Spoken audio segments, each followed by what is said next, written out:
Assalamualaikum warahmatullahi wabarakatuh. Perkenalkan, nama saya Putri Balkista Rizal dengan NIM 230320015. Pada kesempatan kali ini saya akan menjelaskan dan membahas tentang materi dengan judul Kepemimpinan Kreatif dan Inovatif dalam Pengambilan Keputusan yang Efektif.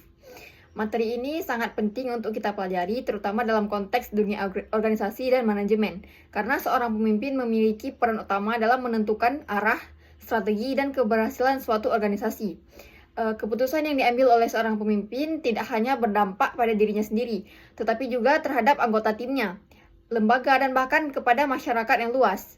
Dalam era yang penuh dengan perubahan yang cepat seperti ini atau era yang dinamis, seorang pemimpin tidak cukup hanya memiliki kemampuan teknis atau administratif. Pemimpin juga harus kreatif, mampu menghasilkan ide-ide baru, serta inovatif, yaitu mampu menerapkan ide-ide tersebut menjadi tindakan nyata yang membawa perubahan yang positif. Selain itu, seorang pemimpin juga harus mampu mengambil keputusan secara efektif, yaitu keputusan yang tepat sasaran, cepat, dan berdasarkan pertimbangan yang matang. Kreativitas dan inovasi dalam kepemimpinan tidak hanya berkaitan dengan menciptakan sesuatu yang baru, tetapi juga dengan bagaimana seseorang memimpin berpikir secara terbuka, berani mengambil resiko, dan mampu menyesuaikan diri dengan berbagai situasi yang berubah. Dengan demikian, kepemimpinan yang kreatif dan inovatif akan mendorong organisasi menjadi yang lebih adaptif, produktif, dan berdaya saing yang tinggi. Sementara itu, kemampuan pengambilan keputusan yang efektif juga menjadi kunci dalam menjalankan fungsi kepemimpinan, karena pada dasarnya setiap tindakan pemimpin selalu berawal dari keputusan. Seorang pemimpin yang mampu mengambil keputusan dengan tepat akan lebih mudah membawa organisasinya menuju keberhasilan. Sebaliknya nih, jika seorang pemimpin yang ragu-ragu atau salah mengambil keputusan, dapat menimbulkan kerugian, bahkan kegagalan dalam mencapai tujuan dari organisasinya. Oleh karena itu, dalam penjelasan video ini, saya akan membahas secara rinci dan lengkap serta jelas tentang bagaimana kreativitas dan inovasi dapat diterapkan dalam kepemimpinan, serta bagaimana seorang pemimpin dapat mengambil keputusan secara efektif dan juga sistematis. Pembahasannya yang akan saya bahaskan nanti meliputi beberapa bagian, yaitu bagian pertama tentang konsep kreativitas dalam kepemimpinan. Bagian kedua tentang kepemimpinan inovatif dan ciri-cirinya. Bagian ketiga, pengambilan keputusan efektif beserta langkah-langkahnya. Dan bagian keempat, pendekatan dalam pengambilan keputusan. Bagian kelima, jenis keputusan dalam organisasi. Dan yang terakhir, bagian keenam, yaitu faktor-faktor yang memengaruhi proses pengambilan keputusan. Dalam memahami materi ini, diharapkan kita semua dapat mengembangkan kemampuan berpikir kritis, kreatif, dan inovatif dalam memimpin, serta mampu mengambil keputusan yang rasional dan bertanggung jawab di masa yang akan mendatang. Dengan demikian, pengantar dari saya, mari kita lanjutkan ke bagian selanjutnya, yaitu bagian konsep kreativitas dalam kepemimpinan. Kreativitas merupakan salah satu kemampuan yang sangat penting yang harus dimiliki oleh seorang pemimpin. Dalam konteks kepemimpinan, kreativitas tidak hanya berarti menciptakan hal-hal baru secara spontan, tetapi lebih pada kemampuan untuk menghasilkan gagasan-gagasan yang bernilai, bermanfaat, dan dapat diterapkan untuk kemajuan organisasi. Kreativitas dapat diartikan sebagai kegiatan yang mendatangkan hasil, yang memiliki 3 sifat utama, yaitu baru, berguna, dan dapat dimengerti. Baik, sekarang kita akan membahas satu persatu. Yang pertama adalah baru, yang berarti inovatif, segar, dan belum pernah ada sebelumnya. Ide yang baru seringkali muncul dari kemampuan pemimpin untuk melihat masalah dari suatu pandang yang berbeda. Hal ini menunjukkan bahwa pemimpin yang kreatif tidak terjebak pada cara berpikir lama, melainkan berani menciptakan pendekatan baru yang lebih efektif dan efisien. Misalnya, dalam situasi organisasi yang stagnan, pemimpin kreatif dapat melahirkan program baru, sistem kerja baru, atau strategi komunikasi baru yang lebih sesuai dengan kebutuhan zaman.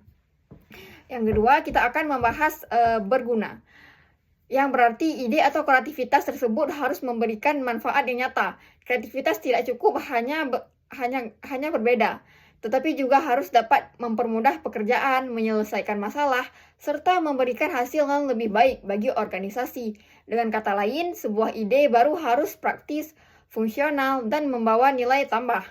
Sebagai contoh, Ide kreatif dalam sistem kerja akan berguna jika dapat meningkatkan produktivitas dan mengurangi hambatan kerja.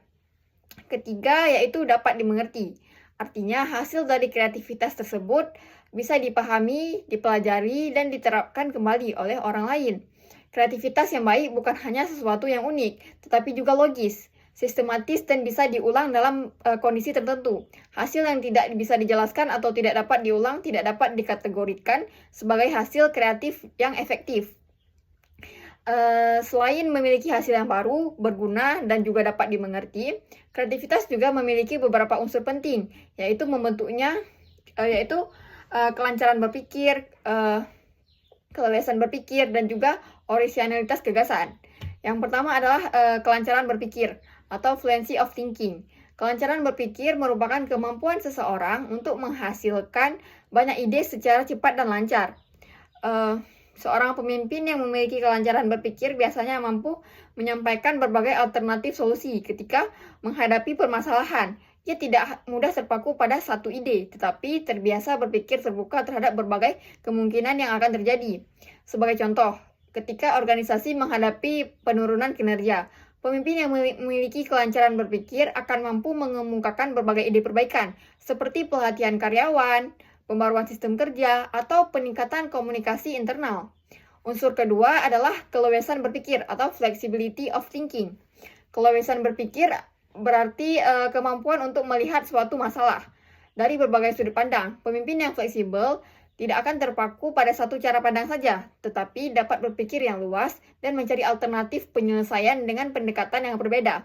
Dengan memiliki keleluasan berpikir, seorang pemimpin mampu menyesuaikan diri dengan berbagai situasi dan dapat mengubah strategi ketika diperlukan. Sikap ini sangat penting, terutama di tengah kondisi dunia kerja yang dinamis atau berubah-ubah dan penuh ketidakpastian. Selain itu, dua unsur tersebut, kreativitas juga sangat dipengaruhi oleh kondisi internal seseorang. Kondisi internal yang mendorong seseorang untuk berkreasi antara lain adalah keterbukaan terhadap pengalaman, penilaian pribadi, atau internal locus of evaluation, dan kemampuan untuk bereksperimen. Yang pertama, saya akan membahas tentang keterbukaan terhadap pengalaman. Berarti kemampuan seseorang individu untuk menerima segala sumber informasi dari pengalaman hidup, tanpa adanya penolakan atau kekakuan terhadap hal-hal yang baru. Pemimpin yang kreatif akan belajar dari pengalaman yang baik pengalaman itu pengalaman pribadi maupun pengalaman orang lain, dan menjadikannya dasar untuk berinovasi. Ia juga mampu menerima kritik, saran, dan perubahan dengan lapang dada. Yang kedua, saya akan membahas tentang penilaian pribadi atau internal locus of evaluation, menunjukkan bahwa seseorang menilai hasil karyanya berdasarkan standar pribadi, bukan semata-mata karena pujian atau kritik dari orang lain.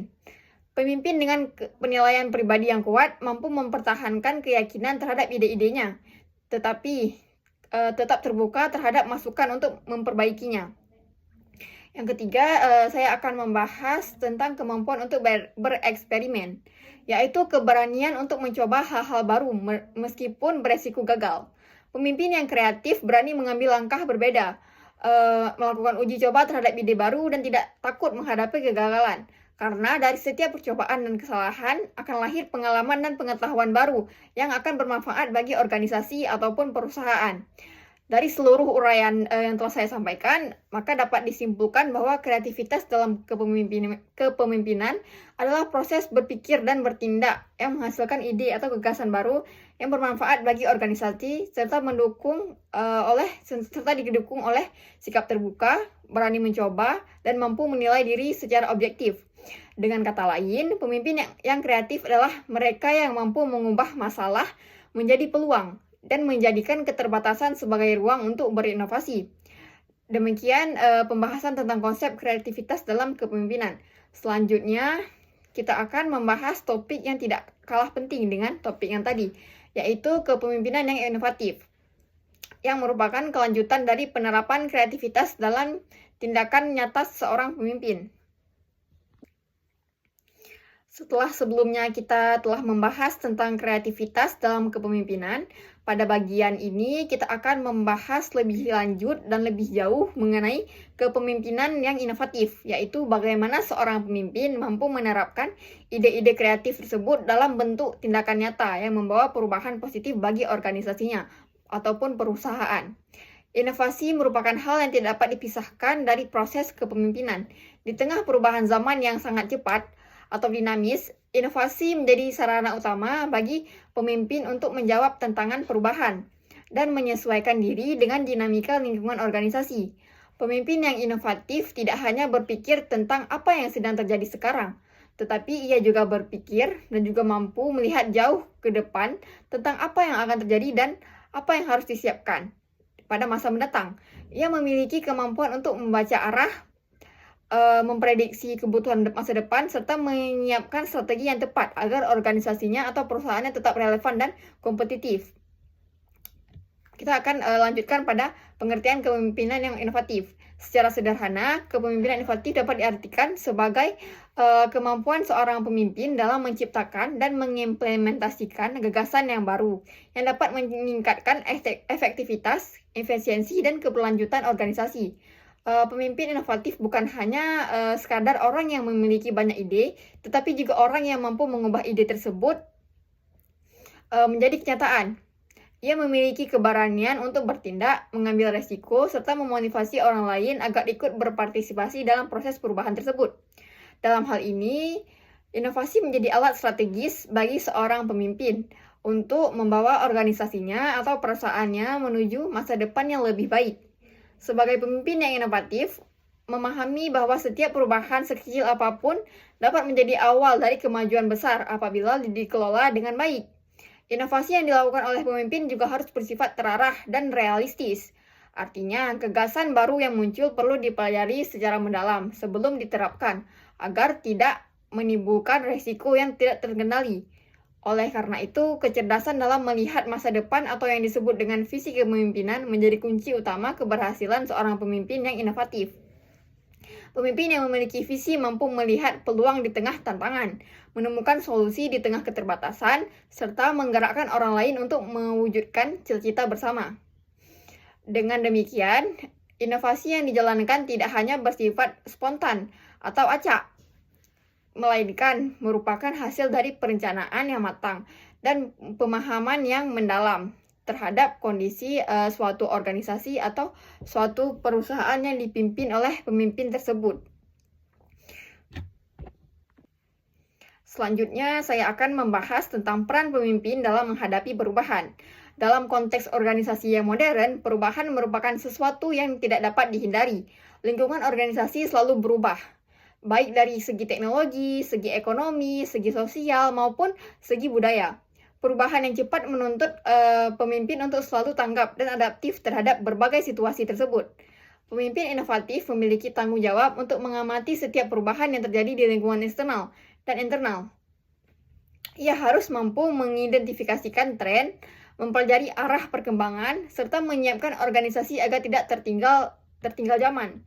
Selain itu, pemimpin yang harus menciptakan budaya organisasi yang mendukung inovasi, di mana setiap anggota merasa memiliki kebebasan untuk mengemukakan ide, mencoba hal baru, dan tidak takut gagal. Budaya seperti ini akan menumbuhkan semangat kreatif dan inovatif di kalangan organisasi yang pada akhirnya memperkuat daya saing lembaga secara keseluruhan. Selanjutnya saya akan membahas cara-cara menjadi pemimpin yang inovatif, yaitu ada beberapa cara yang dapat dilakukan seseorang pemimpin untuk menjadi inovatif. Dalam materi ini, saya akan menjelaskan 7 cara utama yang perlu diperhatikan. Yang pertama adalah memiliki visi yang jelas. Visi merupakan syarat mutlak bagi setiap pemimpin. Tanpa visi, inovasi tidak akan memiliki arah yang pasti. Pemimpin yang memiliki visi mampu menggambarkan masa depan organisasi secara jelas, terukur, dan dapat dipahami oleh seluruh anggota tim. Visi tersebut kemudian dijadikan pedoman dalam setiap langkah inovasi. Seorang pemimpin yang memiliki visi juga akan menginspirasi orang lain untuk bekerja menuju tujuan yang sama. Ia tidak hanya memberi perintah, tetapi juga memberikan makna atas setiap tindakan yang dilakukan. Yang kedua, ada terbuka terhadap perubahan. Pemimpin inovatif memiliki sikap terbuka terhadap perubahan. Ia menyadari bahwa perubahan merupakan kebutuhan, bukan hambatan. Dalam pandangan pemimpin seperti ini, tidak ada hasil yang benar-benar final. Selalu ada ruang untuk perbaikan dan pembaruan. Sikap terbuka seperti ini juga ditunjukkan melalui kemauan untuk menerima kritik, mendengarkan pendapat bawahan, dan menyesuaikan strategi sesuai situasi terkini. Pemimpin inovatif bahkan mampu menularkan optimisme kepada timnya dengan menunjukkan lukisan masa depan yang lebih baik atau yang sering disebut a better future painting. Yang ketiga, saya akan membahas tentang berani melanggar aturan main secara positif.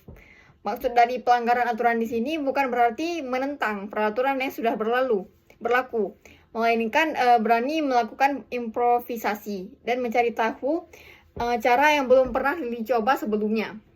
Pemimpin yang inovatif berani berpikir di luar kebiasaan atau thinking outside of the box. Ia tidak takut untuk berbeda, selama perbedaan itu membawa hasil yang lebih baik. Dalam banyak kasus, kemajuan besar dalam organisasi justru terjadi karena adanya pemimpin yang berani mengambil langkah tidak konvensional dan menantang status. Yang keempat yaitu kita akan membahas mampu mencari alternatif dan solusi. Pemimpin inovatif tidak mudah puas dengan satu cara. Ia selalu mendorong dirinya dan timnya untuk mencari alternatif yang terbaik dalam setiap pekerjaan yang dilakukan. Dalam konteks ini, pemimpin seringkali mengajak tim untuk melakukan refleksi terhadap cara kerja yang selama ini digunakan. Apakah cara kerja tersebut sudah efektif? Apakah masih relevan? Atau justru diperbarui? Sikap seperti ini akan membuka ruang diskusi yang produktif dan memperkaya sudut pandang tim. Yang kelima, yaitu siap menghadapi kegagalan. Kegagalan adalah bagian dari proses menuju keberhasilan. Pemimpin yang inovatif menyadari bahwa tidak ada inovasi tanpa risiko, dan tidak ada kemajuan tanpa keberanian untuk mencoba. Pemimpin yang inovatif menanamkan pada dirinya dan timnya bahwa kegagalan bukanlah akhir dari segalanya, tetapi merupakan pembelajaran berharga yang dapat memperbaiki langkah berikutnya. Dengan cara ini, anggota tim akan memiliki mental tangguh dan tidak mudah menyerah. Selanjutnya yaitu menguji coba inovasi. Sebelum suatu inovasi diterapkan secara meluas, pemimpin yang inovatif akan melakukan uji coba terlebih dahulu. Tujuannya adalah untuk melihat bagaimana respon, efektivitas, dan dampak dari ide baru tersebut. Langkah uji coba ini menunjukkan sikap hati-hati dan tanggung jawab pemimpin dalam mengambil keputusan. Dengan demikian, setiap inovasi yang diterapkan sudah melalui proses analisis yang matang dan dapat memberikan hasil yang sangat maksimal. Selanjutnya yang terakhir yaitu selalu bersemangat dan menularkan energi positif. Seorang pemimpin inovatif memiliki semangat yang tinggi dan mampu menularkannya kepada orang lain. Antusiasmenya dan energi positifnya dari seorang pemimpin dapat menjadi kekuatan yang besar yang mendorong semangat kerja tim. Pemimpin yang bersemangat juga menunjukkan komitmen terhadap perubahan. Ia menjadi contoh nyata bahwa setiap tantangan dapat dihadapi dengan kerja keras, dedikasi, dan keyakinan yang sangat kuat. Selain memiliki cara-cara tertentu dalam bertindak, seorang pemimpin inovatif juga memiliki karakter yang khusus yang membedakannya dengan pemimpin biasa. Yaitu yang pertama, memiliki passion yang kuat. Passion adalah dorongan batin yang membuat seseorang fokus dan berkomitmen terhadap apa yang dikerjakannya. Pemimpin dengan passion yang tinggi selalu bersemangat dalam menghadapi tantangan dan memiliki keinginan kuat untuk membawa perubahan. Passion juga menjadi sumber motivasi yang menular kepada seluruh anggota organisasi, bahkan dalam situasi sulit sekalipun. Pemimpin dengan passion yang kuat tetap menunjukkan energi positif dan bahkan memberikan inspirasi kepada timnya. Lalu yang kedua ada memiliki visi dan tujuan inovasi. Pemimpin inovatif memahami bahwa inovasi bukan sekadar ide acak, melainkan harus memiliki tujuan yang jelas. Oleh karena itu, ia menghabiskan banyak sekali waktu untuk menjelaskan arah dan tujuan organisasi kepada seluruh anggota timnya. Dengan visi yang jelas, setiap individu di dalam organisasi dapat memahami mengapa suatu inovasi tersebut diperlukan dan bagaimana kontribusinya terhadap pencapaian tujuan bersama. Yang ketiga ada memandang perubahan sebagai tantangan. Bagi pemimpin yang inovatif, perubahan bukanlah sesuatu yang menakutkan, tetapi tantangan yang harus ia hadapi. Ia memiliki ambisi untuk terus memperbaiki keadaan dan tidak mudah puas dengan kondisi yang ada. Pemimpin yang seperti ini berani keluar dari zona nyaman dan berani mengambil risiko demi kemajuan organisasi. Ia menyadari bahwa risiko tersebut dalam kepemimpinan bukanlah mencoba hal baru, tapi justru ketika berhenti berinovasi. Yang keempat, yaitu berani bertindak di luar aturan. Pemimpin inovatif tidak akan ragu untuk menentang aturan-aturan lama yang sudah tidak relevan dengan perkembangan zaman. Ia berani mencari cara baru untuk meningkatkan kualitas layanan, efisiensi kerja, atau kepuasan pelanggan. Dalam dunia bisnis modern, keberanian seperti ini menjadi sangat penting karena persaingan semakin ketat. Hanya pemimpin yang berani berinovasi yang dapat bertahan dan unggul. Yang kelima, tidak takut gagal. Pemimpin inovatif memandang kegagalan sebagai proses belajar, bukan sebagai hasil dari usaha. Ia tidak akan menyalahkan anggota tim ketika terjadi kesalahan, melainkan membantu mereka memahami penyebabnya dan memperbaikinya bersama. Sikap ini menciptakan lingkungan kerja yang aman untuk berinovasi, di mana setiap orang berani mencoba tanpa rasa takut. Lalu, mau berkolaborasi. Kolaborasi merupakan ciri penting dari kepemimpinan yang inovatif. Pemimpin yang inovatif menyadari bahwa tidak semua sumber daya tersedia di dalam organisasinya. Oleh karena itu, ia terbuka bekerjasama dengan pihak lain, baik dari dalam maupun dari luar organisasi. Melalui kolaborasi pula, ide-ide baru akan semakin banyak muncul, dan inovasi dapat berjalan lebih cepat dan juga akan lebih efektif. Lalu, dari seluruh penjelasan yang telah saya selesaikan ini, dapat disimpulkan bahwa kepemimpinan inovatif adalah bentuk kepemimpinan yang berorientasi pada perubahan, pembaruan, dan perbaikan berkelanjutan. Pemimpin yang inovatif tidak hanya berpikir untuk mempertahankan keadaan, tetapi juga berusaha menciptakan masa depan yang lebih baik bagi organisasinya. Ia memiliki visi yang kuat, terbuka terhadap perubahan, berani mengambil risiko, serta mampu menggerakkan dan menginspirasi orang lain. Kepemimpinan seperti ini menjadi sangat dibutuhkan pada era yang modern sekarang, di mana organisasi harus selalu menyesuaikan diri dengan perkembangan teknologi dan tuntunan masyarakat yang terus berubah. Dengan demikian, inovasi bukan hanya pilihan, tetapi sudah menjadi keharusan bagi setiap pemimpin yang ingin membawa organisasinya menuju keberhasilan.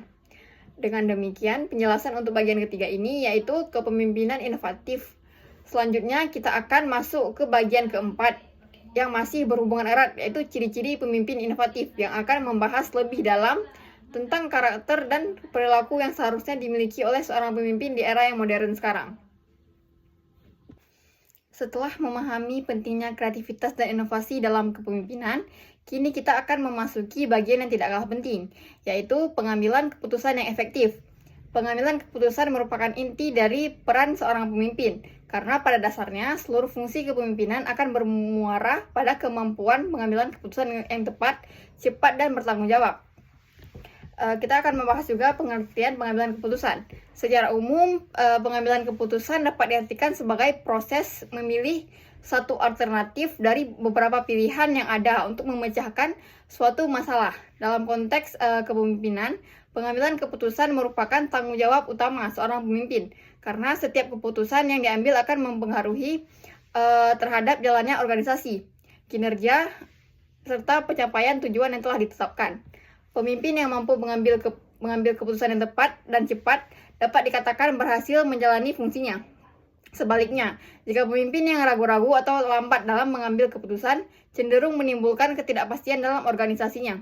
Setiap keputusan yang diambil oleh seorang pemimpin akan selalu mengandung risiko. Oleh karena itu, kemampuan untuk memilih alternatif terbaik dari berbagai pilihan yang tersedia menjadi hal yang sangat penting. Pengambilan keputusan juga tidak hanya terbatas pada organisasi besar, tetapi berlaku di semua level, mulai dari pemerintah, dunia usaha, lembaga pendidikan, bahkan dalam unit terkecil seperti keluarga. Dengan demikian, dapat disimpulkan bahwa pengambilan keputusan adalah salah satu fungsi pokok dari seorang pemimpin yang harus dilakukan secara rasional, sistematis, dan berdasarkan pertimbangan yang matang. Selanjutnya ada hakikat dalam pengambilan keputusan. Hakikat dalam pengambilan keputusan adalah suatu pendekatan yang sistematis terhadap suatu masalah dengan langkah-langkah yang terencana dan juga logis. Dalam prosesnya, pengambilan keputusan harus dilakukan berdasarkan pengumpulan data dan data yang relevan, disertai dengan analisis yang mendalam terhadap alternatif-alternatif yang tersedia, sehingga keputusan yang dihasilkan benar-benar sesuai dengan kondisi dan kebutuhan suatu organisasi atau suatu perusahaan. Dari pengertian ini, terdapat beberapa hal penting yang perlu kita perhatikan. Yang pertama yaitu proses pengambilan keputusan tidak boleh dilakukan secara kebetulan. Keputusan yang baik harus didasarkan pada informasi yang valid dan mempertimbangkan objektif. Yang kedua, keputusan harus mengikuti sistematika tertentu. Kepemimpinan harus mempertimbangkan kemampuan organisasi, kondisi lingkungan, serta sumber daya yang tersedia sebelum mengambil tindakan. Yang ketiga, masalah yang dihadapi harus didefinisikan dengan jelas sebelum mencari solusi. Pemimpin harus benar-benar memahami akar masalah yang sedang dihadapinya. Yang keempat, pemecahan masalah tidak boleh dilakukan dengan coba-coba. Setiap langkah harus didasarkan pada fakta dan analisis yang dapat dipertanggungjawabkan. Keputusan yang kelima ada keputusan yang baik adalah keputusan yang diambil dari berbagai alternatif yang ada setelah melalui pertimbangan yang matang. Dengan kata lain, hakikat pengambilan keputusan bukan hanya tentang memilih, tetapi tentang memilih dengan alasan yang benar dan juga berdasarkan proses yang cepat dan tepat. Kita juga akan membahas tentang jenis-jenis masalah dalam pengambilan keputusan. Dalam praktiknya, masalah yang dihadapi oleh seorang pemimpin tidak selalu sama. Masalah dapat digolongkan menjadi beberapa jenis, yaitu masalah sederhana dan masalah kompleks, serta masalah yang jelas penyebabnya dan masalah yang tidak jelas penyebabnya. Kita akan membahas yang pertama itu masalah sederhana. Masalah sederhana adalah masalah yang berdiri sendiri, memiliki ruang lingkup yang kecil dan tidak memiliki keterkaitan langsung dengan masalah lain.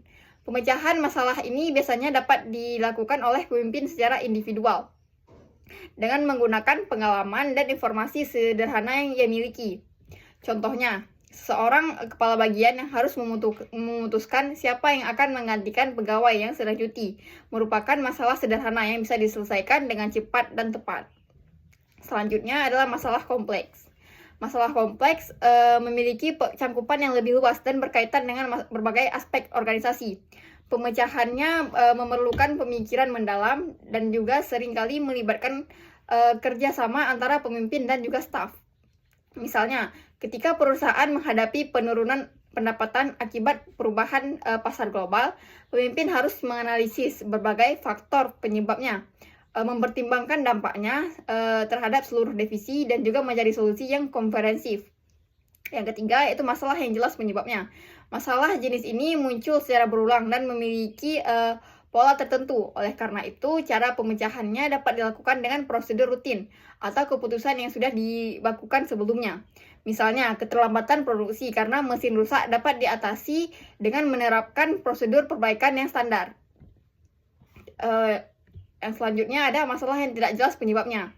Masalah ini lebih sulit dipecahkan karena penyebabnya tidak langsung terlihat. Pemimpin perlu melakukan analisis tambahan, mengumpulkan informasi baru, serta menggunakan kreativitas dan intuisi untuk menemukan solusi yang tepatnya. Contohnya adalah menurunnya motivasi kerja karyawan tanpa alasan yang jelas. Dalam hal ini, pemimpin sangat perlu menggali lebih dalam faktor-faktor apa yang mengaruhi turunnya motivasi kerja, yaitu seperti faktor psikologis, lingkungan kerja, dan hubungan interpersonal di dalam organisasi maupun di dalam perusahaan, sehingga menyebabkan turunnya motivasi kerja karyawan. Untuk menghasilkan keputusan yang efektif, seorang pemimpin dapat menggunakan pendekatan ilmiah yang sistematis dan juga logis. Ada 7 langkah utama yang perlu ditempuh dalam proses ini, yaitu sebagai berikut. Yang pertama, mengetahui dan mendefinisikan masalah dengan tepat. Langkah pertama adalah memahami dengan jelas apa yang menjadi inti permasalahan. Definisi masalah apa yang salah, yang akan menyebabkan solusi yang diambil juga salah arah. Yang kedua, yaitu mengumpulkan fakta dan data yang relevan. Data yang akurat dan lengkap menjadi dasar dari setiap keputusan yang diambil. Pemimpin harus mengumpulkan informasi dari berbagai sumber agar dapat memahami situasi secara menyeluruh. Yang ketiga, mengolah fakta dan data yang telah diperoleh. Data yang terkumpul harus dianalisis secara logis untuk menemukan pola, kecenderungan, dan akar penyebab dari masalah tersebut. Yang keempat, menentukan beberapa alternatif solusi. Setelah masalah dipahami, pemimpin perlu menyusun berbagai kemungkinan cara penyelesaian. Semakin banyak alternatif yang muncul, semakin besar peluang untuk menemukan solusi terbaik. Yang kelima, memilih alternatif terbaik. Langkah ini melibatkan proses pertimbangan yang mendalam terhadap kelebihan dan kekurangan dari setiap alternatif. Pemimpin perlu menilai konsekuensi jangka pendek maupun jangka panjang sebelum menentukan pilihan. Yang keenam, ada menetapkan tindakan yang akan dilakukan. Setelah alternatif dipilih, pemimpin harus membuat rencana tindakan yang jelas dan realistis, termasuk penetapan waktu, sumber daya, serta pihak yang bertanggung jawab. Yang ketujuh, menilai hasil keputusan. Langkah terakhir adalah melakukan evaluasi terhadap hasil keputusan yang telah diambil. Evaluasi ini sangat penting untuk menilai efektivitas keputusan dan menjadi bahan pembelajaran bagi pengambilan keputusan selanjutnya. Melalui 7 langkah ini, proses pengambilan keputusan akan menjadi lebih terarah, logis, dan juga dapat dipertanggungjawabkan. Selain langkah-langkah tersebut, seorang pemimpin juga perlu memahami dasar-dasar pendekatan dalam pengambilan keputusan. Ada 5 pendekatan utama yang biasa digunakan, yaitu intuisi, pengalaman, fakta, wewenang, dan logika rasional. Yang pertama ada pendekatan intuisi. Pendekatan ini didasarkan pada perasaan atau naluri pemimpin. Keputusan seperti ini biasanya diambil dengan cepat tanpa analisis mendalam. Kelebihannya adalah efisiensi waktu, namun kelemahannya bersifat subjektif, dan rawan kesalahan jika tidak diimbangi dengan data yang kuat. Yang kedua ada pendekatan pengalaman. Pendekatan berdasarkan pengalaman mengandalkan pengetahuan praktis dari peristiwa-peristiwa sebelumnya. Pemimpin yang berpengalaman biasanya dapat memperkirakan hasil dari suatu keputusan karena sudah menghadapi situasi serupa sebelumnya. Namun perlu diingat nih bahwa kondisi masa lalu tidak selalu sama dengan kondisi masa kini, sehingga pendekatan ini perlu disesuaikan dengan konteks terbaru. Yang ketiga ada pendekatan fakta. Keputusan yang didasarkan pada fakta dan juga data objektif yang cenderung menghasilkan keputusan yang lebih rasional dan juga dapat diterima oleh semua pihak. Pendekatan ini meningkatkan tingkat kepercayaan terhadap keputusan yang dapat diambil karena didukung oleh bukti nyata, bukan hanya opini semata. Yang keempat ada pendekatan wewenang. Pendekatan ini dilakukan ketika seorang pemimpin mengambil keputusan berdasarkan otoritas jabatan yang dimilikinya. Biasanya digunakan dalam situasi darurat ketika keputusan harus diambil dengan cepat. Namun pendekatan ini juga memiliki kelemahan, yaitu berpotensi mengabaikan masukan dari bawahannya. Yang kelima, ada pendekatan logika atau rasionalitas. Pendekatan ini dianggap sebagai pendekatan paling ideal karena didasarkan pada proses berpikir logis, sistematis, dan objektif. Dalam pendekatan ini, pemimpin mempertimbangkan semua unsur yang relevan, mulai dari masalah, tujuan, alternatif, konsekuensi, hingga hasil yang diharapkan. Tujuannya adalah untuk mencapai hasil maksimal dengan resiko yang minimal. Dengan penerapan pendekatan yang tepat, seorang pemimpin dapat menyesuaikan gaya pengambilan keputusan sesuai dengan situasi dan juga jenis masalah yang dihadapi oleh pemimpin tersebut. Agar keputusan yang diambil benar-benar efektif, seorang pemimpin perlu memperhatikan beberapa prinsip dasar, yaitu yang pertama, keterlibatan pihak yang relevan. Keputusan yang baik mempertimbangkan masukan dari semua pihak yang berdampak oleh keputusan tersebut. Yang kedua, kejelasan tujuan. Pemimpin harus memiliki pemahaman yang jelas mengenai apa yang ingin dicapai melalui keputusan yang ia lakukan. Yang ketiga, ada konsistensi dengan nilai organisasi. Keputusan yang diambil harus selaras dengan visi, misi, dan nilai-nilai yang dianut oleh organisasi. Yang keempat, ada keseimbangan antara rasionalitas dan juga intuisi. Meskipun analisis logis penting, intuisi tetap dibutuhkan untuk menilai aspek-aspek yang tidak dapat dihitung secara kuantitatif. Yang kelima, ada kesiapan menghadapi konsekuensi. Setiap keputusan yang memiliki dampak. Pemimpin yang efektif bisa menerima dan mengelola konsekuensi dari keputusan yang diambilnya. Lalu kita akan membahas tentang pentingnya pengambilan keputusan efektif bagi seorang pemimpin. Kemampuan mengambil keputusan efektif merupakan indikator utama dari keberhasilan kepemimpinan. Pemimpin yang baik bukan hanya orang yang mampu merencanakan, tetapi juga mampu menentukan langkah konkret dalam situasi sulit dengan waktu yang terbatas. Keputusan yang tepat akan meningkatkan kepercayaan bawahan, memperkuat struktur organisasi, serta mempercepat pencapaian tujuan. Sebaliknya, keputusan yang salah dapat menyebabkan kebingungan, konflik internal, dan kerugian bagi organisasi. Dengan demikian, pengambilan keputusan yang efektif adalah seni sekaligus ilmu. Ia menuntut keseimbangan antara logika, intuisi, pengalaman, dan keberanian untuk bertanggung jawab atas hasil keputusan tersebut. Berdasarkan uraian panjang ini dapat disimpulkan bahwa pengambilan keputusan yang efektif merupakan salah satu kompetensi yang utama dalam kepemimpinan yang modern. Prosesnya harus dilakukan secara sistematis, berdasarkan fakta, dan disertai kemampuan berpikir kritis serta analisis yang matang. Seorang pemimpin yang mampu mengambil keputusan secara tepat akan membawa organisasinya ke arah yang lebih baik, menumbuhkan kepercayaan anggota, serta membangun budaya kerja yang dinamis dan produktif. Baik, kita akan melanjutkan pada bagian ke-6, yaitu di sini kita akan membahas tentang pendekatan dalam pengambilan keputusan. Dalam setiap organisasi, seorang pemimpin akan selalu dihadapkan pada berbagai situasi yang menuntut kemampuan untuk mengambil keputusan secara tepat. Namun, proses pengambilan keputusan tidak selalu sama. Ada kalanya keputusan harus diambil dengan cepat, ada pula kalanya yang memerlukan analisis panjang dan juga mendalam. Oleh karena itu, seorang pemimpin perlu memahami berbagai pendekatan dalam pengambilan keputusan, agar dapat menyesuaikan metode yang digunakan dengan jenis masalah dan kondisi yang dihadapi oleh pemimpin tersebut. Dalam konteks ini terdapat 5 pendekatan utama yang dapat digunakan, yaitu yang pertama, pendekatan berdasarkan intuisi, yang kedua, pendekatan berdasarkan pengalaman, yang ketiga, pendekatan berdasarkan fakta, yang keempat, pendekatan berdasarkan wewenang, dan yang terakhir, pendekatan berdasarkan logika atau rasionalitas. Kelima pendekatan ini saling melengkapi dan dapat diterapkan sesuai dengan kebutuhan organisasi dan juga karakter pemimpinnya. Yang pertama, pendekatan pertama adalah pendekatan intuisi, yaitu pengambilan keputusan didasarkan pada naluri, perasaan, atau insting seorang pemimpin. Pendekatan ini biasanya muncul dalam situasi yang mendesak, di mana waktu untuk melakukan analisis mendalam sangat terbatas. Pemimpin mengandalkan kepekaan, pengalaman emosional, dan firasat untuk menentukan pilihan yang dianggap paling tepat.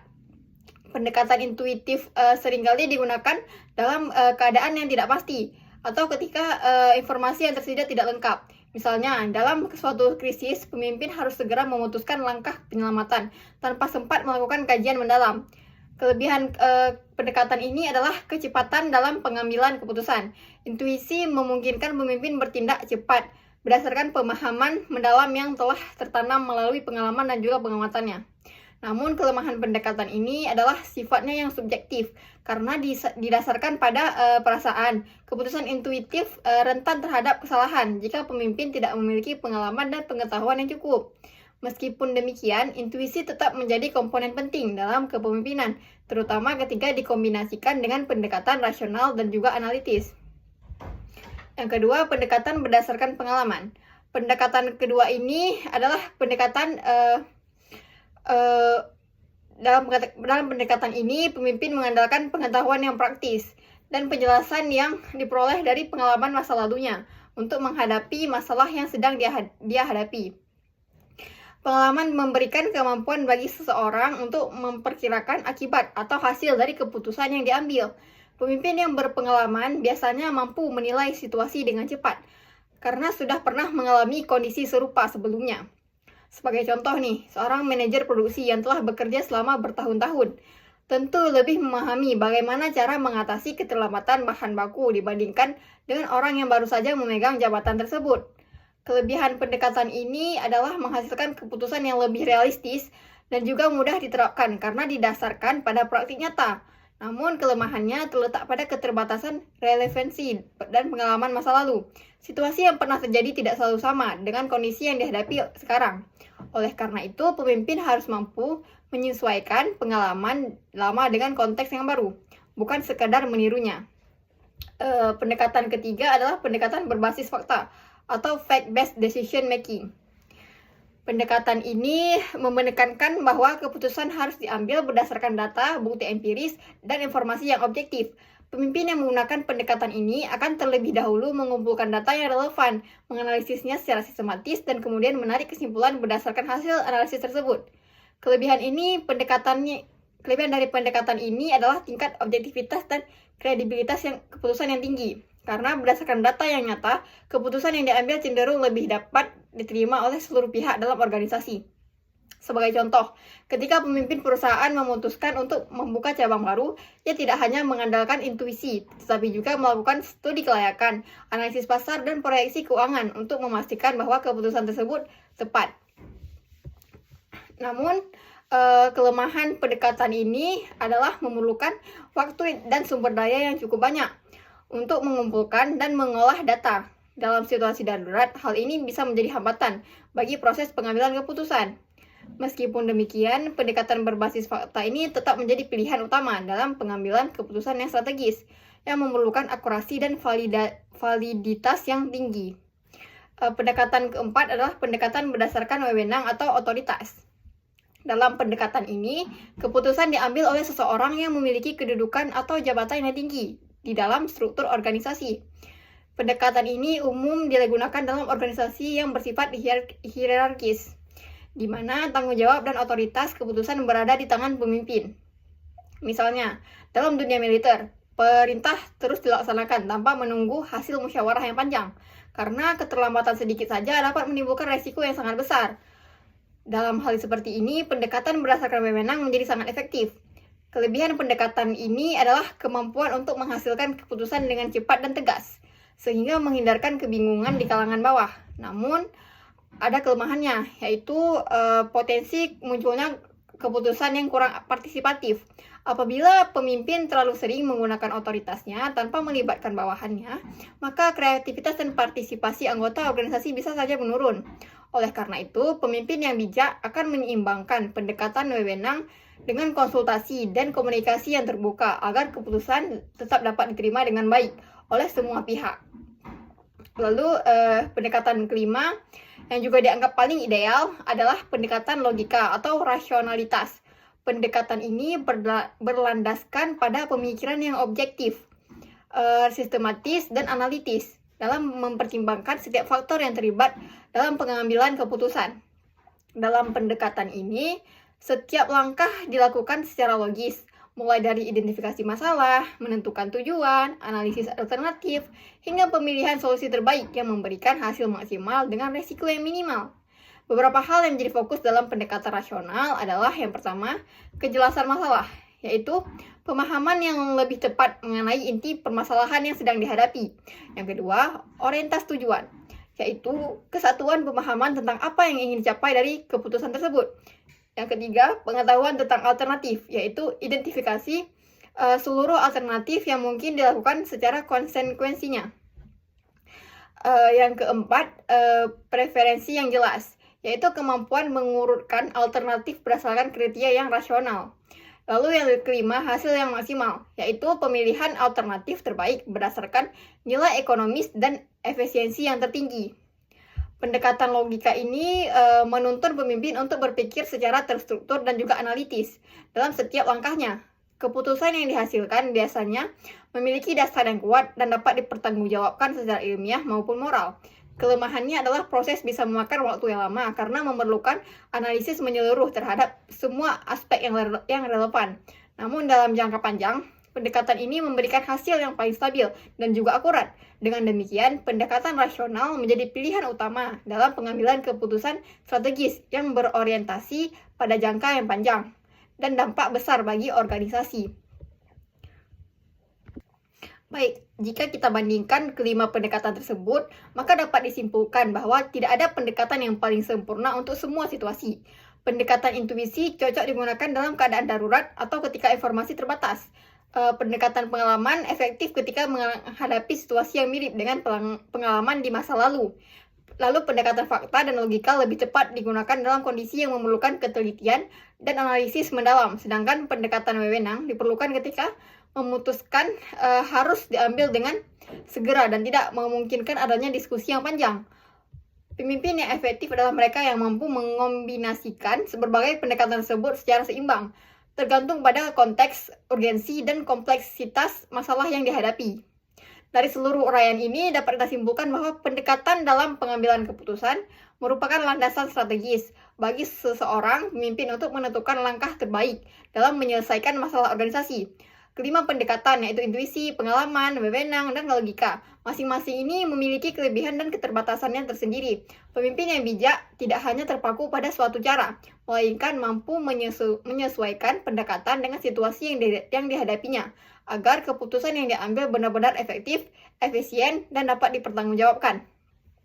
Dengan memahami berbagai pendekatan ini, seseorang pemimpin akan memiliki fleksibilitas tinggi, dan juga kemampuan adaptif dan kepekaan terhadap dinamika organisasi yang terus berubah. Lalu sekarang kita akan memasuki pada bagian ketujuh, yaitu jenis keputusan dalam organisasi. Dalam menjalankan fungsinya, seseorang pemimpin akan menghadapi berbagai jenis situasi yang menuntut pengambilan keputusan. Namun, tidak semua keputusan memiliki sifat dan tingkat kerumitan yang sama. Beberapa keputusan dapat diambil dengan cepat karena bersifat rutin dan sudah memiliki prosedur yang baku. Sementara keputusan lainnya memerlukan pertimbangan yang lebih mendalam karena sifatnya tidak biasa dan belum pernah terjadi sebelumnya. Oleh karena itu, penting bagi kita untuk memahami jenis-jenis keputusan dalam organisasi, agar pemimpin dapat menyesuaikan cara berpikir dan pendekatan yang digunakan dengan kondisi yang dihadapi. Secara umum, keputusan dalam organisasi dibedakan menjadi dua jenis, yaitu keputusan rutin dan keputusan tidak rutin. Kita akan membahas keputusan rutin. Keputusan rutin ini adalah keputusan yang diambil untuk menyelesaikan masalah yang sifatnya berulang-ulang, sudah sering terjadi, dan biasanya telah memiliki pedoman atau prosedur tetap dalam penyelesaiannya. Keputusan jenis ini disebut juga sebagai program decision, karena proses dan langkah-langkah pengambilannya telah ditentukan sebelumnya. Dengan kata lain, keputusan rutin ini merupakan keputusan yang sudah memiliki pola dan prosedur standar, sehingga pemimpin tidak perlu melakukan analisis mendalam setiap kali masalah tersebut muncul lagi. Sebagai contoh nih, dalam sebuah perusahaan, keputusan mengenai jadwal kerja karyawan, pembagian tugas harian, atau pengaturan absensi merupakan keputusan rutin yang dapat diambil berdasarkan aturan yang telah berlaku. Begitu juga dalam lembaga pendidikan, keputusan mengenai pelaksanaan ujian semester, pengumpulan nilai, dan penjadwalan kegiatan akademik termasuk dalam keputusan rutin. Kelebihan dari keputusan rutin adalah efisiensi waktu dan juga sumber daya, karena pemimpin dapat mengambil keputusan dengan cepat tanpa perlu melalui proses analisis yang panjang. Namun kelemahannya adalah kurangnya ruang inovasi, karena keputusan rutin cenderung mengikuti pola yang sama tanpa mempertimbangkan perubahan situasi yang mungkin saja terjadi. Oleh karena itu, meskipun keputusan rutin memiliki kepraktisan, seorang pemimpin yang kreatif tetap harus mampu mengevaluasi apakah prosedur rutin tersebut masih relevan atau perlu disesuaikan dengan kondisi yang terkini. Yang kedua, kita akan membahas tentang keputusan yang tidak rutin. Berbeda nih dengan keputusan yang rutin yang tadi. Keputusan tidak rutin ini adalah keputusan yang diambil dalam situasi khusus, unik dan tidak biasa. Keputusan jenis ini tidak memiliki pedoman yang pasti, karena permasalahan yang dihadapi belum pernah terjadi sebelumnya atau bersifat luar biasa. Dalam pengambilan keputusan tidak rutin, pemimpin harus melibatkan analisis mendalam, kreativitas, dan kemampuan berpikir yang kritis untuk menemukan solusi yang terbaik. Prosesnya memerlukan waktu yang lebih lama, karena pemimpin perlu mengumpulkan informasi, mempertimbangkan berbagai alternatif, serta memperhitungkan resiko dari setiap pilihan yang ada. Contoh dari keputusan tidak rutin adalah keputusan untuk melakukan restrukturisasi organisasi karena krisis ekonomi. Lalu ada keputusan untuk mengganti sistem teknologi yang sudah lama digunakan. Lalu ada juga keputusan untuk melakukan ekspansi ke wilayah baru, atau keputusan strategis untuk merespon perubahan kebijakan pemerintah yang mendadak. Dalam kasus seperti ini, pemimpin harus melibatkan berbagai pihak terkait, melakukan diskusi, serta mempertimbangkan aspek jangka panjang, agar keputusan yang diambil tidak menimbulkan dampak negatif di kemudian hari. Kelebihan keputusan tidak rutin adalah adanya peluang untuk berinovasi dan beradaptasi terhadap perubahan. Sedangkan kelebihannya adalah tingginya resiko kesalahan karena keputusan dibuat dalam kondisi yang penuh ketidakpastian. Oleh sebab itu, kemampuan analisis Keberanian mengambil risiko dan keterbukaan terhadap masukan menjadi kunci keberhasilan pemimpin dalam mengambil keputusan yang tidak rutin ini. Dalam praktik kepemimpinan, kemampuan membedakan antara keputusan rutin dan tidak rutin sangat penting. Pemimpin yang baik tidak akan membuang waktu untuk menganalisis secara berlebihan masalah yang sebenarnya sudah memiliki solusi standar. Sebaliknya, ia juga tidak akan mengambil keputusan penting secara tergesa-gesa tanpa mempertimbangkan faktor-faktor yang relevan. Pemimpin yang efektif akan melakukan, yang pertama akan mengambil keputusan rutin dengan cepat dan efisien untuk menjaga kelancaran operasional organisasi. Lalu mengambil keputusan tidak rutin dengan hati-hati, analisis mendalam dan melibatkan partisipasi dari pihak yang kompeten. Dengan demikian, keseimbangan antara kedua jenis keputusan ini menjadi sangat penting. Pemimpin perlu memiliki ketajaman analisis untuk menilai jenis masalah yang dihadapi dan menentukan metode yang paling tepat untuk menyelesaikannya. Sebagai penutup bagian ini, dapat disimpulkan bahwa keputusan rutin dan tidak rutin merupakan dua jenis keputusan yang sama-sama penting dalam organisasi. Namun penerapannya bergantung pada konteks permasalahan yang sedang dihadapi. Keputusan rutin menjaga kestabilan dan efisiensi operasional. Sementara keputusan tidak rutin memungkinkan organisasi beradaptasi terhadap perubahan dan melakukan inovasi. Pemimpin yang bijak akan mampu mengelola kedua jenis keputusan ini secara seimbang. Efisiensi dalam hal-hal yang bersifat rutin dan visioner dalam hal-hal yang bersifat strategis. Dengan kemampuan tersebut, seorang pemimpin dapat memastikan bahwa setiap keputusan yang diambil, baik yang sederhana maupun yang kompleks, selalu membawa organisasi ke arah yang lebih baik. Baik, sekarang kita akan memasuki ke bagian ke-8, yaitu faktor-faktor yang memengaruhi pengambilan keputusan. Dalam setiap organisasi, jenis pengambilan keputusan tidak pernah berdiri sendiri. Setiap keputusan yang dibuat oleh seorang pemimpin selalu dipengaruhi oleh berbagai faktor, baik dari dalam diri pemimpin itu sendiri maupun dari lingkungan sekitarnya. Faktor-faktor ini dapat mempengaruhi cara berpikir, pola pertimbangan, dan hasil akhir dari keputusan yang diambil. Oleh karena itu, untuk memahami mengapa seorang pemimpin mengambil keputusan tertentu, kita perlu meninjau faktor-faktor yang memengaruhi proses pengambilan keputusan tersebut.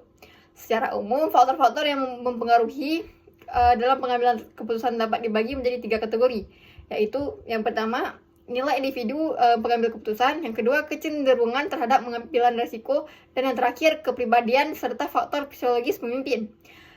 Faktor pertama yang sangat berpengaruh terhadap pengambilan keputusan adalah nilai-nilai pribadi atau keyakinan dasar yang dimiliki oleh seorang individu pengambil keputusan. Nilai individu merupakan prinsip atau kepercayaan yang menjadi dasar seseorang dalam menentukan apakah sesuatu dianggap layak atau benar, salah, baik atau buruk.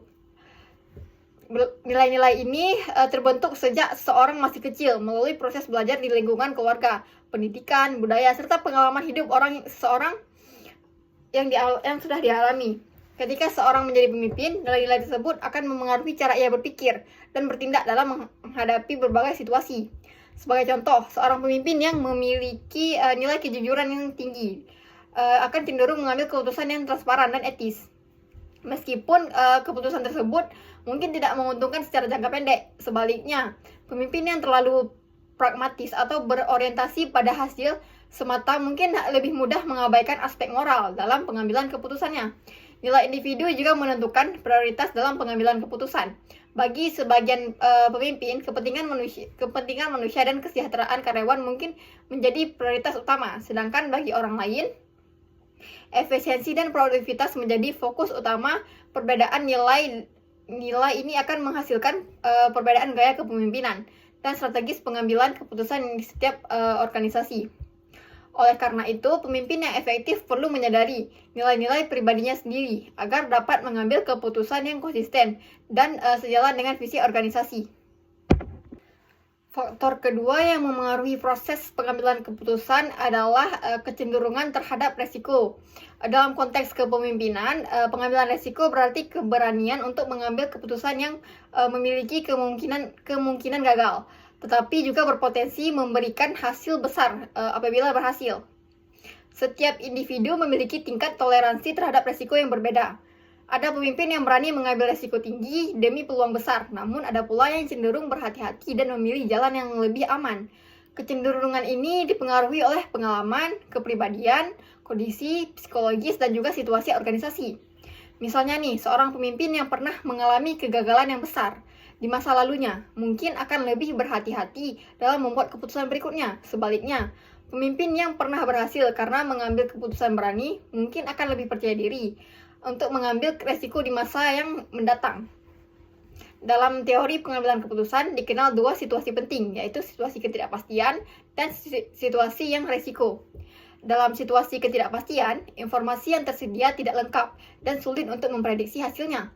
Dalam kondisi ini, keputusan lebih banyak bergantung pada intuisi dan pertimbangan pribadi. Sedangkan dalam situasi resiko, pemimpin sudah mengetahui kemungkinan hasil dan konsekuensi dari setiap pilihannya, meskipun belum tentu dapat mengendalikannya sepenuhnya. Pemimpin yang efektif harus mampu membedakan antara kedua situasi ini, karena setiap situasi yang memerlukan pendekatan yang berbeda.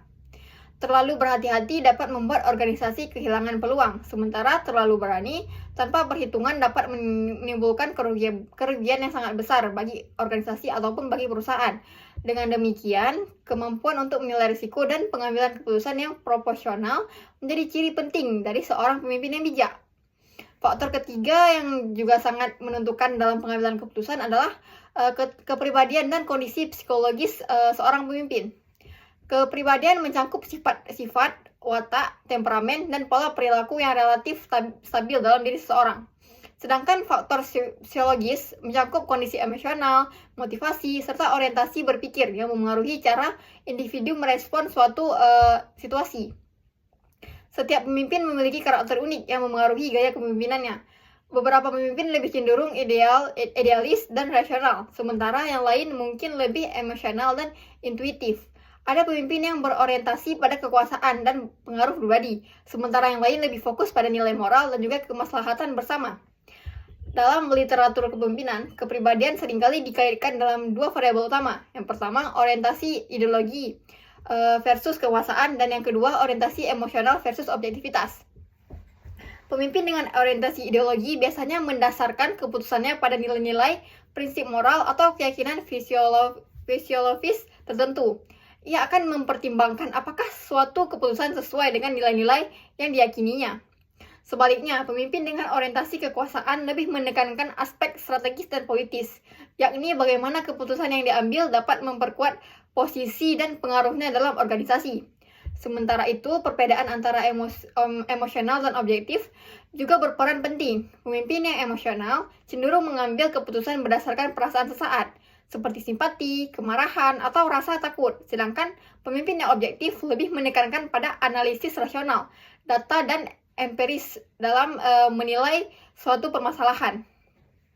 Meskipun keduanya memiliki kelebihan dan juga kelemahan masing-masing, keseimbangan antara aspek emosional dan juga objektif merupakan kunci penting dalam pengambilan keputusan yang bijak. Pemimpin yang terlalu rasional mungkin kehilangan empati terhadap bawahannya, sementara yang terlalu emosional bisa kehilangan arah logis dalam berpikir. Oleh karena itu, kemampuan pengendalian diri dan stabilitas emosional menjadi hal yang sangat penting dalam kepemimpinan. Pemimpin yang stabil secara emosional akan lebih mampu berpikir jernih, terutama ketika menghadapi tekanan dan situasi yang krisis. Baik, selain 3 faktor utama di atas, terdapat beberapa faktor tambahan yang juga dapat mempengaruhi pengambilan keputusan seorang pemimpin, yaitu yang pertama ada faktor lingkungan organisasi, seperti budaya kerja, struktur organisasi, dan gaya komunikasi antar anggota. Budaya organisasi yang terbuka akan mendorong proses pengambilan keputusan yang dan partisipatif dalam demokratif. Sedangkan budaya yang kaku cenderung menghasilkan keputusan yang bersifat top-down. Lalu ada tekanan waktu dan situasi, di mana pemimpin harus membuat keputusan yang cepat karena kondisi yang mendesak. Dalam situasi seperti ini, keputusan biasanya diambil dengan mengandalkan intuisi dan juga pengalaman. Lalu selanjutnya ada ketersediaan informasi dan juga sumber daya, yang juga sangat memengaruhi kualitas keputusannya. Keputusan yang baik hanya dapat diambil apabila informasi yang dibutuhkan tersedia, lengkap, dan juga akurat. Dengan memahami semua faktor tersebut, pemimpin dapat menyesuaikan pendekatannya dalam pengambilan keputusan sesuai dengan kondisi yang dihadapinya. Dari pembahasan ini dapat kita simpulkan bahwa pengambilan keputusan dipengaruhi oleh kombinasi antara faktor internal dan eksternal. Faktor internal mencakup nilai pribadi, kepribadian, dan kecenderungan terhadap resiko. Sedangkan faktor eksternal meliputi lingkungan organisasi, tekanan situasi, dan ketersediaan informasi.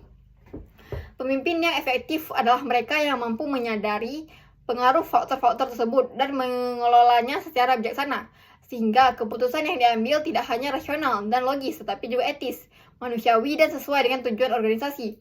Dengan memahami faktor-faktor yang mempengaruhi pengambilan keputusan tersebut, seorang pemimpin akan memiliki pandangan yang lebih luas, mampu mengendalikan bias pribadi, serta mampu mengambil keputusan yang objektif dan juga bertanggung jawab.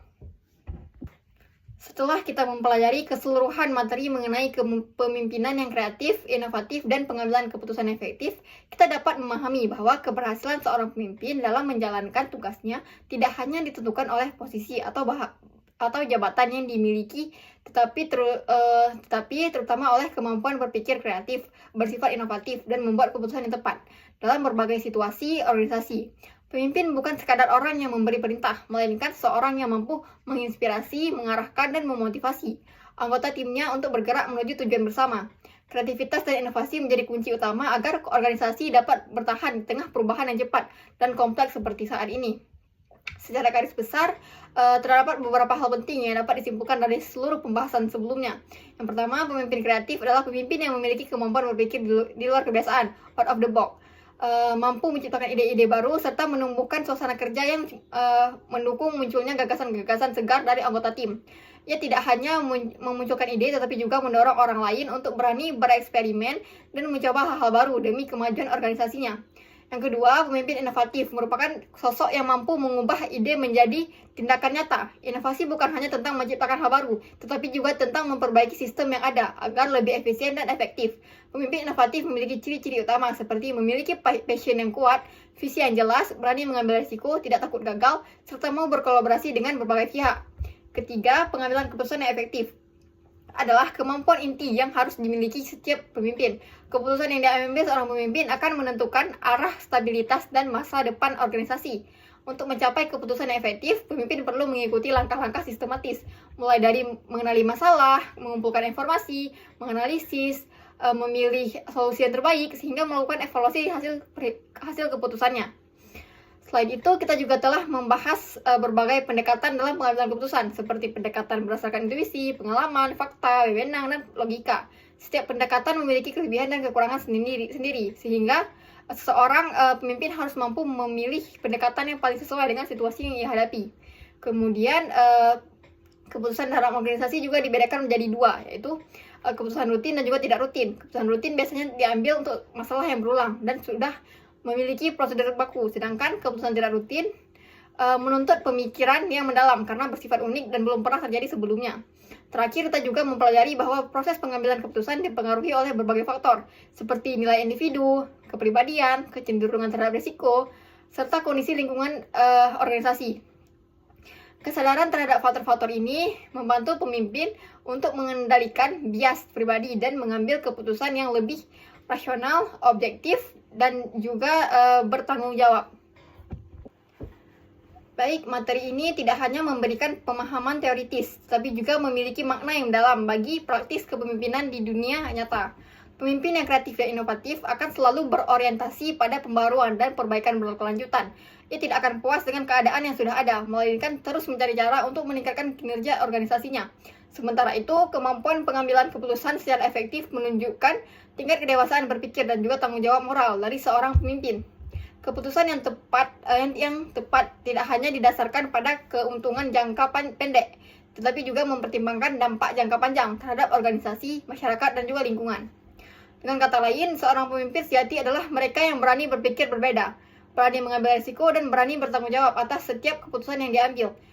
Ia bukan hanya pemegang kekuasaan, tetapi juga pelayan bagi kepentingan bersama. Konsep kepemimpinan kreatif dan inovatif sangat relevan dalam konteks dunia modern yang penuh perubahan. Konteks dunia modern yang penuh perubahan ini, kita hidup di dunia organisasi dan digitalisasi, di mana tantangan dan peluang datang silih berganti. Organisasi yang tidak mampu beradaptasi dan berinovasi akan tertinggal oleh pesaing yang lebih dinamis. Oleh sebab itu, setiap calon pemimpin, termasuk mahasiswa dan generasi muda saat ini, harus membekali diri dengan kemampuan berpikir kritis, kreatif, inovatif, serta tangguh dan dalam mengambil keputusan. Kemampuan ini tidak hanya penting dalam dunia kerja, tetapi juga dalam kehidupan sehari-hari, karena setiap individu sesungguhnya adalah pemimpin bagi dirinya sendiri. Melalui kepemimpinan yang berlandasan nilai moral, rasionalitas, dan keberanian berinovasi, kita dapat menciptakan perubahan positif yang berdampak luas bagi masyarakat dan lingkungan sekitar. Sebagai kesimpulan akhir dari seluruh pembahasan, dapat kita tegaskan bahwa kreativitas adalah sumber ide, inovasi adalah tindakan nyata dari ide tersebut, dan pengambilan keputusan efektif adalah jembatan yang menghubungkan keduanya agar dapat diterapkan secara nyata dalam organisasi. Ketiga unsur ini sangat berkaitan dan pembentuk satu kesatuan utuh dalam proses kepemimpinan yang berhasil. Tanpa kreativitas, organisasi akan kehilangan arah. Tanpa inovasi, ide hanya akan menjadi wacana, dan tanpa keputusan yang tepat, inovasi tidak akan pernah diwujudkan. Maka dari itu, seorang pemimpin yang efektif adalah mereka yang mampu berpikir kreatif, bertindak inovatif, dan mengambil keputusan dengan penuh tanggung jawab, berdasarkan data, logika, serta nilai-nilai moral yang luhur.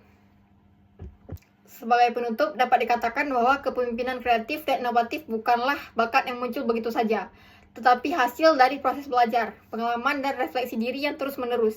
Setiap individu memiliki potensi untuk menjadi pemimpin yang hebat, asalkan mau terus berkembang, terbuka terhadap kritik, dan siap menghadapi tantangan dengan semangat positif. Semoga materi ini dapat memberikan pemahaman yang lebih mendalam tentang bagaimana menjadi pemimpin yang tidak hanya cerdas secara intelektual, tetapi juga memiliki integritas, empati, dan keberanian untuk membawa perubahan menuju arah yang lebih baik. Demikianlah penjelasan lengkap mengenai kepemimpinan kreatif, inovatif, dan pengambilan keputusan efektif. Semoga pembahasan ini bermanfaat bagi kita semua dalam memahami peran penting seorang pemimpin dalam membangun organisasi yang tangguh, adaptif, dan berorientasi pada kemajuan bersama. Saya Putri Bagista Rizal dengan NIM 230320015 mengucapkan Assalamualaikum warahmatullahi wabarakatuh. Mohon maaf apabila ada kesalahan pengucapan.